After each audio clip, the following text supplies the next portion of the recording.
అన్న ఈసారి మరో 10 రోజుల్లో ఎన్నికలు రాబోతున్నాయి. ఇద్దరు మేనిఫెస్టో ఇచ్చారు. చంద్రబాబు గారు వస్తే మాత్రం మళ్ళీ ఈసారి ఇసుక విధానం ఎలా ఉందో దాన్ని తీసుకొస్తా అంటున్నారు. జగన్మోహన్ రెడ్డి గారు ఇసుక గురించి మాట్లాడాలా, ఏం మాట్లాడాలా, ఏదో పథకాల గురించి చెప్తున్నారు.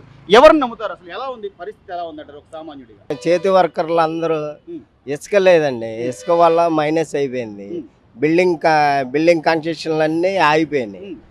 కార్మికులందరూ మాత్రం టీడీపీ గవర్నమెంటే కోరుకుంటున్నారు. అదేంటి సార్, ఇప్పుడు ఈయన నేను నేరుగా అకౌంట్లో డబ్బులు వేస్తున్నాను, స్థలాలు ఇచ్చాను, పేదవాళ్ళు మాకు పని కల్పిస్తే మేమే సంపాదించుకుంటాం అండి. మాకు దాన ధర్మాలు ఏమవసరంలా, పథకాలతో పని లేదు. మాకు పని లేకుండా వాళ్ళు డబ్బులు ఇచ్చిన ఉపయోగం ఏముంది? ఆ ఒక్క రోజుకి అయిపోతాయి. ఇప్పుడు ఇట్లాగే మీరు అన్నట్టుగా నేరుగా పిల్లలకి అకౌంట్లో డబ్బులు వేసినా, లేకపోతే ఫీజు రియంబర్స్మెంట్ పిల్లలకి వాళ్ళ తల్లుల అకౌంట్లో వేసినా, ఇవి మీరు అన్నట్టు ఆ రోజుకి ఏదో ఒక ఖర్చు అయిపోతుంది. మళ్ళీ తిరిగి మనం సంపాదించుకునే అంత స్తోమతుందా అన్న?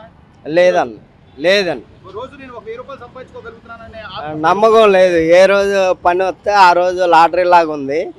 చంద్రబాబు గవర్నమెంట్లో అలా లేదండి. 360 రోజులు నిత్యం పని ఉండేది అందరికి. మరి అప్పుడు ఎందుకు వద్దనుకున్నారు ఈ వ్యక్తిని? ఏమో ఒక ఛాన్స్ అన్నారని నమ్మి, రాజశేఖర్ గారు కంటే బాగా చేస్తారని నమ్మాం. వాళ్ళ అబ్బాయి కదా రాజశేఖర్ గారు. వైఎస్ రాజశేఖర్ ఉన్నప్పుడు అందరికి బాగానే ఇదైందండి, ఎవరికి లోటు లేకుండా జరిగింది. రాజశేఖర్ రెడ్డి గారు ఉన్నప్పుడు రావడంతోనే ఇసుక మీద ఉక్కుపాదం మోపాడు. కార్మికులందరూ మొత్తం రోడ్డును పడ్డారు. ఇప్పటికీ కూడా కార్మికులకు సంబంధించి అంటే లారీలు పోతానే ఉన్నాయి. భవన కార్మికులు ఎవరు ఓటు అనేది వేయరు సార్. అది మద్యపానం కూడా ఒక కారణం అయి ఉండొచ్చు దీనికి. అది తాగి పిచ్చోళ్ళు అయిపోయి చాలా మంది చచ్చిపోయారు సార్.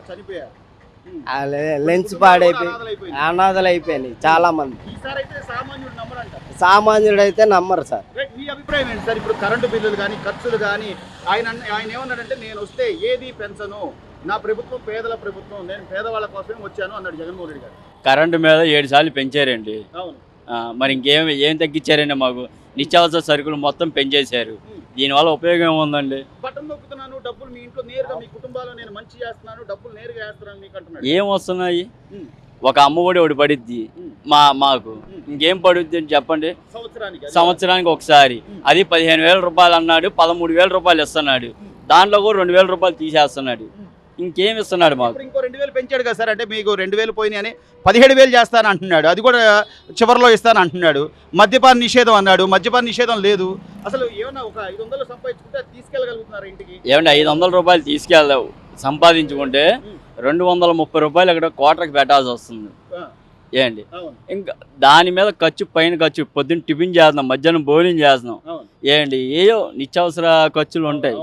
అక్కడే 350 రూపాయలు అయిపోతుంది. ఇంకా ఎలా పోషించగలం అనేది మేము అదే అడుగుతున్నాం. 500కి కూడా గ్యారంటీ లేదు సార్. ఏ రోజు పని ఉంటుందో. ఈ మెటీరియల్ ఈ రకంగా పెరిగిపోతే ఐరన్ కానీ, ఇసుక కానీ, ఇల్లు కట్టించి ఉన్నవాడు సామాన్యుడు 10 లక్షలు 5 లక్షలు ఉన్నవాడు కట్టుకునే పరిస్థితి అయితే లేదు. అందువల్ల పనులంతా కార్మికులంతా రోడ్డును పడ్డారు. చంద్రబాబు గారు ఉన్నప్పుడు ఇసుక ట్రాక్టర్ కానీ చాలా తక్కువ అండి, రేట్లు తక్కువ. చిన్న చిన్న కొండల మీద వాళ్ళు కూడా ఇల్లులు కట్టుకునే అవకాశం ఉంది. ఈ రోజున లేదండి, లేదు. ఆటోమేటిక్ పని ఉండదు. ఇంకేముందండి, మేము కార్పెంటర్ మేస్త్రులు. ఆ బిల్డింగ్ కడితేనే కానీ మాకు తలుపులు అవి చేయటానికి అవ్వదు. దానివల్ల నెల మొత్తం లేకపోయినా 10 రోజులు అయ్యి ఉంటే అలాగే కుటుంబాన్ని చాలాగా అలా నెట్టుకొని వస్తాం. 5 ఏళ్ళు మీరు ఇన్ని ఇబ్బందులు పడ్డా మళ్ళీ నాకే వేయండి ఓట్లు, ఇంకో అవకాశం. అలాంటి అవకాశం అయితే ఎవరు సార్? అది ఓట్లు అయితే ఏమంటే మేము అనుకోవడం అంటే, ఇక్కడ అమరావతి రాజధాని చేస్తే పరిశ్రమలు వస్తే మా పిల్లల భవిష్యత్తు బాగుంటుందని మేము ఎంతో ఆశపడ్డాం. అటువంటిది పరిశ్రమలు లేకుండా, ఏమీ లేకుండా జగన్మోహన్ రెడ్డి గారు 5 సంవత్సరాలు ఆపి ఇదే రాజధాని తీసుకెళ్లి వైజాగ్లో పెడతానన్నారు, విశాఖపట్నంలో. అక్కడ పెట్టడంతో మాలాంటి పని ఏముంటుందండి? ఇప్పుడు మేము కూడా ఏం చేయాలంటే వలస పట్టాలి మొత్తం. మరి అప్పుడు నేను ఇక్కడ ఇల్లు కట్టుకున్నాను, నేను ఇక్కడే ఉన్నాను అని 2019లో మరి అవన్నీ అబద్ధాలు చెప్పి మోసం చేసి అన్నారు. ఇక్కడే ఇల్లు కట్టుకున్నారు. ఇక్కడే ఉన్నాడు కాదనట్లేదు. పవన్ కళ్యాణ్కి ఇల్లు లేదని చెప్పి ఆ రోజు చెప్పలేదా సార్? మరి రిషికొండ మీద ఇప్పుడు ఎలా కట్టాడండి ఆయన అక్కడ? అవును. ఎలా కట్టాడు చెప్పండి మరి. అన్ని కోట్లు ప్రజలకు ఖర్చు కదా, అన్నీ తెలుసు ప్రజలకి. ప్రజలకు తెలుసు కాబట్టి భవన నిర్మాణ కార్మికులందరూ ఏం చేస్తున్నారంటే ఈసారి జగన్మోహన్ రెడ్డి గారు రాకుండా ఉండాలని ప్రతి ఒక్కరు వ్యతిరేకంగా ఉన్నారు.